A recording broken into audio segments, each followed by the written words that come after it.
Hello, everyone. Good morning, good afternoon, good evening. Thank you for joining us today. My name is Tian Ye. I'm a MCMPS student here at Harvard Kennedy School.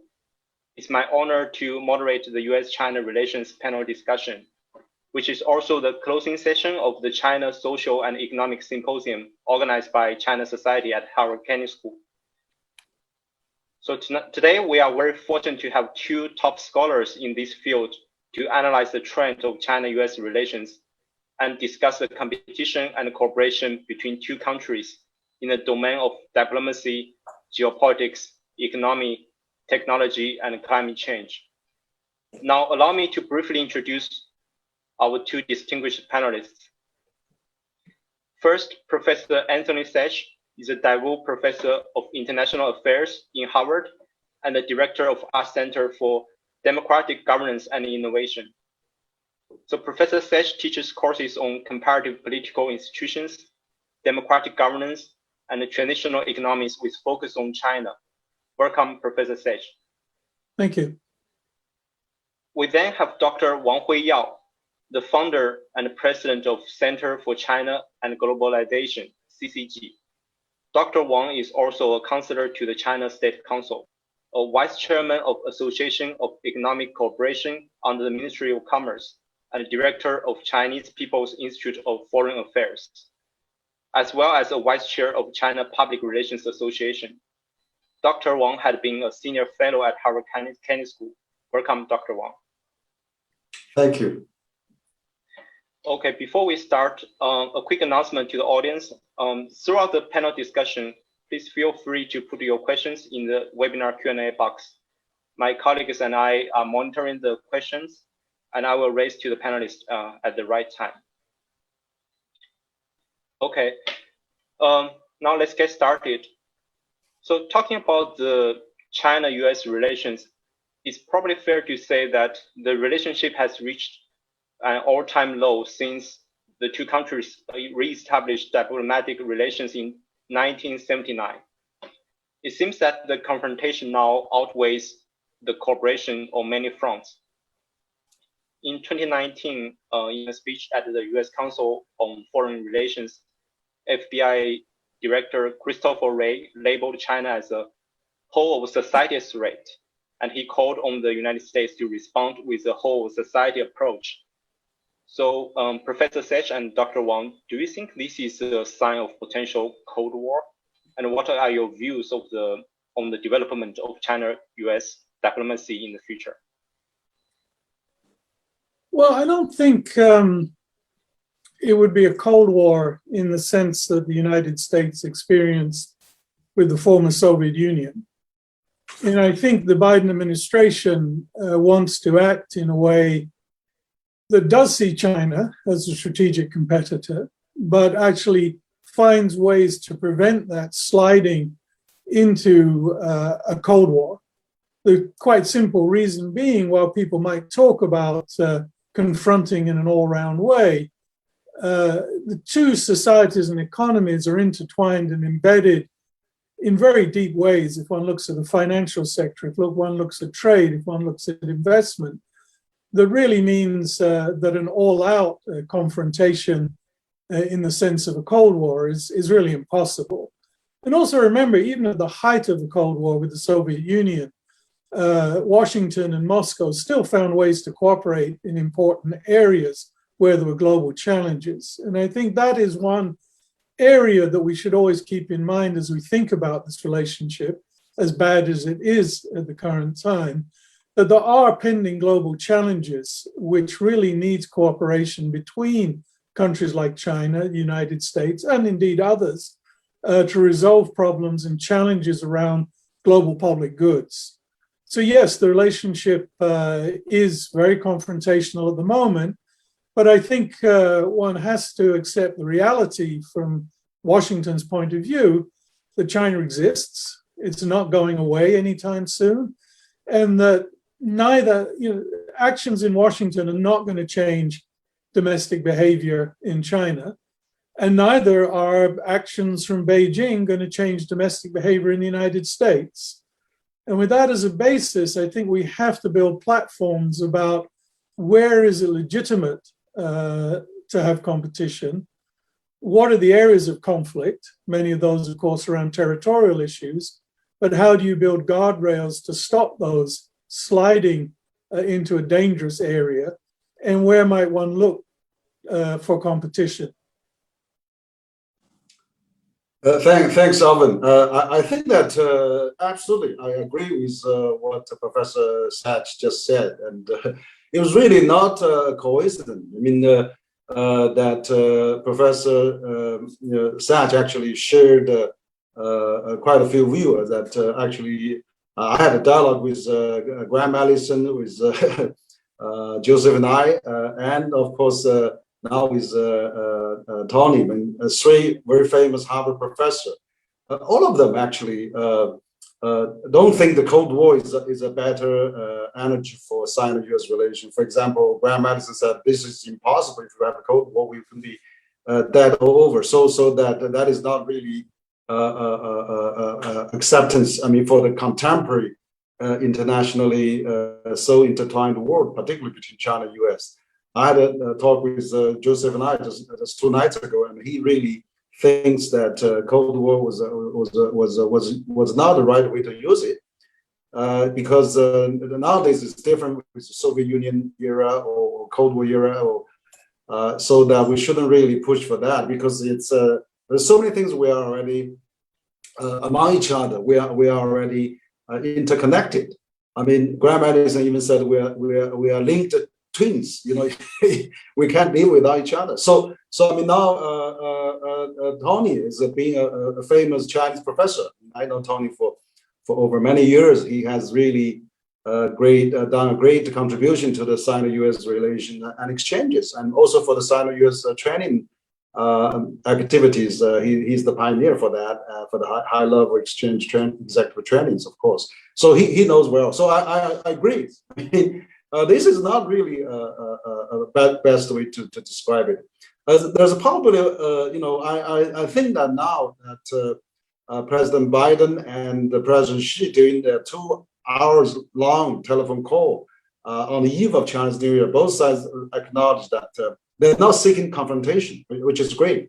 I noticed the Biden speech on the 100 days, which he gave just very recently, to the Congress, that he's also now seeking confrontation. So that we really get into some kind of Olympic spirit. You know, let's have a healthy, peaceful competition. But really, we should seek more collaboration. So the climate summit that just happened last week was a good example that President Biden, President and 30 leaders sit down and talk about this. That is the best way to go. I really think I'm glad that Harvard professor have this kind of consensus as well. Thank you.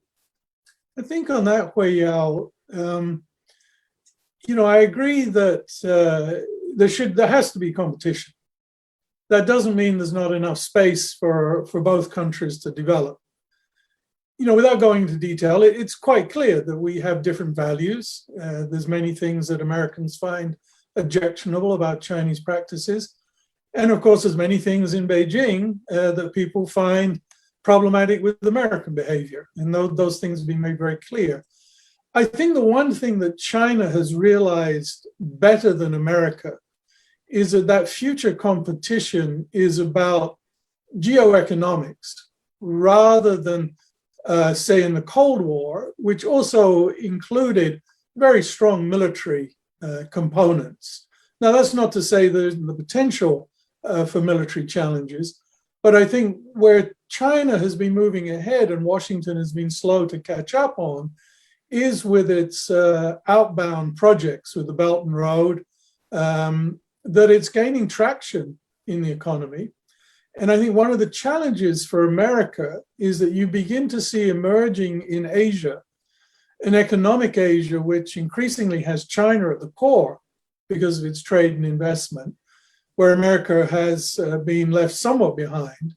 But you still have the remnants and the strength, in fact, of a security Asia, which still has America at the core, and which still has a very strong band of alliances that China really doesn't possess. And while the previous administration maybe let those alliances wilt. I think it's clear that the Biden administration sees part of its strategy as reviving those alliances. Now, my hope would be that it wouldn't just be reviving it as a military alliance, but it would also extend into better economic development and cooperation. Yeah, great. Yeah, that's right. That's exactly probably we should work on. And China actually now is seeking more economic collaboration with the region. For example, they signed RCEP just last November, and they signed, and they're trying to join CPTPP. Also, it's an Asian Pacific trade, future trade scheme. So exactly, ASEAN is already become a large trading partner with China. Of course, geopolitically, as you said, they are more probably still reliable on the U.S. on the balance as well. So I was really hoping that as time goes on, and the Asian and ASEAN and Asia Pacific really become a big market, and China can be a major contributor to that. Maybe we can stabilize the situation, and we're playing less geopolitical. Even for the Quad, maybe we could make it more economic rather than strategic or military based. So you're absolutely right. Yeah, I do think that it was a major error from the United States' part not to disengaged from the TPP process, because it would have kept the United States with a strong role in the Asia region. I mean, I can see the logic, I can see the arguments why, and it's also debatable whether a Biden administration would go back into that particular agreement, given that Hillary Clinton also ran against it in 2016. But as you sort of begin to suggest, it does set a challenge for many of those countries in Asia. And my sense is, pre-pandemic, traveling in the region, that most of those countries did not want to be put in a position where they had to choose between China or the United States, or at least they did not want to be pushed to choose publicly to make a choice. And those pressures are not going away at the present time. Yeah, we really did U.S. and China work together with the pandemic. You're absolutely right. Yes. Yeah, talking about Asia, based on RAND cooperation, one central question about the long-term strategy competition between U.S. and China is which country has more influence in the Indo-Pacific region. So since President Obama proposed the Pivot to Asia strategy, the conflict between China and the U.S. in this region have intensified like day by day. So Professor Saich and Dr. Wang, what's the nature of these conflicts in your opinion? And is it possible for China and the U.S. to achieve their respective strategy goals in this region under kind of peaceful conditions in the future? Do you want to go first this time, Huiyao? Okay, thank you, Tony. Yeah, no, I think that China is of course in the last several decades growing quite rapidly, particularly economically wise. And for example, ASEAN has already become the largest trading partner. And even for India, I mean, there was a lot of Chinese companies doing business in India. For example, Xiaomi was in India and then become in 3 or 4 years become the largest mobile provider for India market as well. So I see an enormous potential for the economic cooperation. Yeah, I think China does suffer a disadvantage. Is that China is neighboring 14 countries, 15 countries, and U.S. basically has I mean, they have a geographically very friendly Canada, maybe Mexico on the other side. It's not really as complicated as China, but I think China is still doing it's okay. It's trying to have this 1 plus 10, 1 plus 10 plus 3. So China is seeking with ASEAN, with this free trade, but also is talking with Japan and Korea for the free trade as well, FTA, and of course India was I think probably before the pandemic, China, India, and a few years back, still relatively good. Modi was visiting China, and then President Xi visited New Delhi. I think what has happened in the last few years is driven quite a bit by this negative sentiment. I think really dominated by the U.S., where I think they've been really depicting China as quite negatively. Of course, China probably also responds sometimes very strongly to that as well. So there's caused some concern, I think, on neighboring countries. But I think in the long run, China is always a peaceful country. China never colonized any place. In the 100 years before Columbus discovered American, Zheng He has led 7 times expedition as far as to African or South Asia. China never stayed there. So in Chinese philosophy and culture-wise heritage, China is always a peaceful, neutral, middle ground kind of a country. So I think in the future, this probably can continue. I do think that if U.S. make acquire a kind of a strategic alliance against China, or even call it a NATO of Indo-Pacific, that probably is really trying to make a self-fulfilling prophecy to drive China to defend that. So probably we should be more rational on those approaches. I think on the whole, I mean, China is also seeking to working with all the other countries in neighboring China in a good position and solve things among themselves without foreign interference, probably. Yeah, I think Obama's was more of a pirouette rather than a pivot. It didn't really sort of fully turn to Asia. I think, though, to sort of understand Washington's perspectives, I agree with Huiyao that China has not taken other areas, other countries over militarily. It hasn't had that kind of colonial expansionism. But certainly from Washington, and I think it's important to understand this, one can disagree or agree, they have seen more aggressive approaches from China, particularly over the last 8 or 9 years. So, while I agree with much of what Huiyao said, I think if you look at it from Washington perspective, it looks a little different. And then, of course, we know there's very significant differences.